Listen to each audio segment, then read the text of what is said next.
I came home Friday evening, expecting that after a long, exhausting week of traveling, I would finally get a chance to relax with my wife, maybe even spend some quality time together. Our 3 children were grown and living on their own, and after 22 years of marriage, I thought we could enjoy a quiet weekend. I entered through the garage into the kitchen and noticed a mail scattered on the counter. As I lingered there, I heard footsteps descending the stairs. Then she appeared, my beautiful 45-year-old wife, wearing a short robe that always caught my attention. "Oh," she said, sounding slightly surprised. "You're home early." I checked my watch. I was ahead of schedule, yes, but nothing extreme. "Where are we going?" I asked, keeping my tone light. "I'm leaving," she replied, her eyes flicking to a small bag at the end of the sofa. "I don't know what you're thinking, but I'm going." I froze. "Leaving where? With whom?" Her gaze returned to the bag.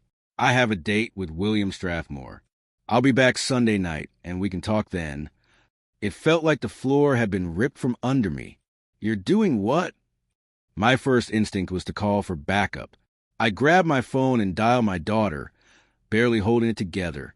"I need you to come here right now," I said. "Your mother's hurt. She needs us." Her tone shifted from cheerful to worried. "Dad, what?" I hung up and dialed my son, repeating the same message, instructed him to call his brother as well. Then I called her parents.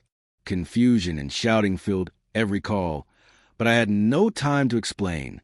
I threw her purse onto the coffee table, spilling its contents. Credit cards, keys, a 12-pack of Trojan condoms.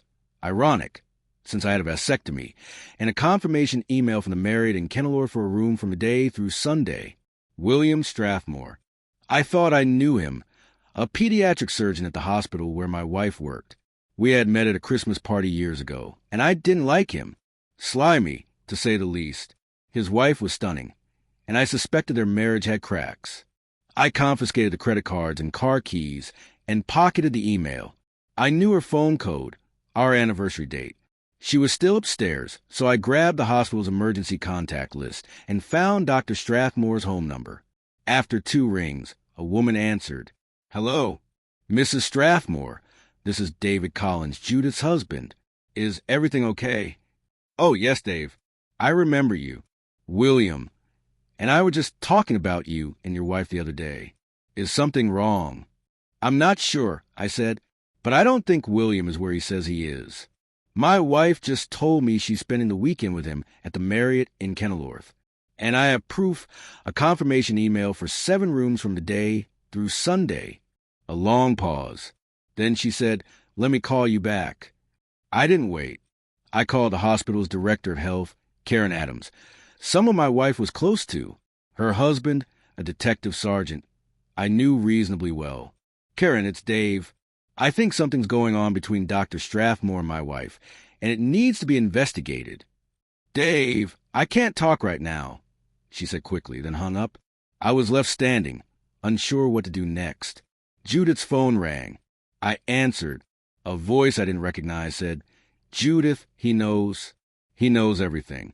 What did you tell him?" The full truth began sinking in. I knew what was happening, and it was enough. At that moment, Judith came down the stairs, dressed in a red silk sheath dress that barely covered her. She looked like someone else entirely. Seeing her like that set me off. I grabbed the dress and tore it down the front. "You're not going anywhere tonight," I said, my voice cold. She protested, trembling. "I don't belong to you. I can do whatever I want." "Well, if you're going, you're not wearing that." I snapped, ripping her dress apart. Then my phone rang. It was Mary Strathmore. "I'm sorry, Dave. You were right. William's been caught. He tried to claim your car as his, but they stopped him 5 minutes ago. I'll take care of it, but I need to go down there and fix it." I stood there in numb disbelief. Judith wasn't leaving that night, not if I had any say. The situation escalated quickly. I was arrested, my car confiscated. On speakerphone, Judith gasped. "What did you do, David?" she screamed. My children rushed into the room. "Dad, what's going on?" "Mom, are you okay?" My daughter noticed her mother's torn dress. "What happened to your dress, Mom?" "Dad, why did you tear it?" Accusations flew. Mom, what the hell? Tell me the truth. Why you have 12 packs of condoms in your purse? Planning to make water balloons or something? Judith, barely audible, said, I don't know where they came from. They're not mine. Then she added the most inappropriate comment. I can do whatever I want. This is my body. Realizing how inappropriate was in front of our kids, she tried to cover it with, well, that's none of your business. Young Dave rolled his eyes and went to the kitchen for a drink. He returned with an envelope, handing it to me. Here, Dad. It's addressed to you. Judith screamed and bolted from the couch, her dress falling to the floor. Haley rushed to help her mother cover herself. I snapped at Judith to be quiet and sit down. I opened the envelope. The letter inside read, My dear husband, my sister is caring for her mother and needs some help. I'm going to be with them this weekend and will be home Monday evening. Kisses, Judith.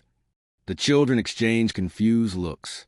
It was clear Judith had written this before being confronted, and her panic would eventually expose her lies. The doorbell rang. Before Michael could answer, Judith's parents stormed in. Judith, are you okay? Her mother asked. Her father roared. What is going on here? Judith fainted. Her mother and daughter rushed to revive her, while her father seethed. I updated them quickly. Judith regained consciousness, pleading with her mother for help. Help! Call your sister. You were supposed to help her with your mother. Maybe she can help you now.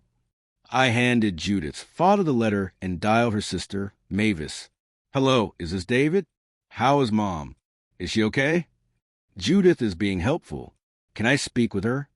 Mavis tried to brush it off, but her mother snatched the phone. Don't worry about it, Mavis. Your sister has her own problems now, she snarled, ending the call. Judith collapsed again, mostly undressed in front of everyone. I felt nothing but contempt. She had ruined everything. I got another call from Jerry. David, you were right. We got a search warrant for 7 rooms at the Marriott. We found 12 more people involved, including your wife. Rage boiled inside me. Jerry continued, apologizing. I turned to Judith coldly. Go upstairs, put something decent on, and get out of my house. She stood, tears streaming. Please don't throw me away like this, she pleaded. You ruined our marriage with your selfish choices. I could have cheated many times, but I didn't. I loved you, and this is what you've done to me. Her composure shattered. Judith fled upstairs, leaving a heel behind. My son Dave Jr. turned sarcastically to her. Don't worry, Mom. Adrian and I will plan your wedding. It won't interfere with your parties. Maybe Dad can bring a new girlfriend. Her mother accompanied her out, while her father turned to me. Is there any chance to fix this? I met his gaze. Funny way to show it. Judith's actions, along with her affair and abuse of hospital resources, worsened everything. The hospital scrambled to cover it up, but the truth emerged. She lost her job, as did the doctor, who was fired and sued. Though I filed for divorce, I tried to salvage our marriage, hoping time would help her see her mistakes. The pain was immense, but I couldn't give up. Therapy was difficult, but I worked tirelessly. My children stood by me, and eventually Judith showed remorse, giving me hope. Months later, my anger boiled over when I saw the doctor. I confronted him, beating him senseless. With a police officer present, there were no consequences. Eventually, the right opportunities arose. With support from my children and friends, we settled out of court. The hospital and doctor faced legal repercussions, and we received a significant settlement. Though my healing wasn't complete, Judith and I began slowly rebuilding our relationship. Sometimes she sobs in regret, apologizing for the trauma. It's painful, but over time, we're working through it. Our intimacy, once strained, is now stronger, though I've learned never to take anything for granted. The experience made me realize that I love her, but I will never be naive again.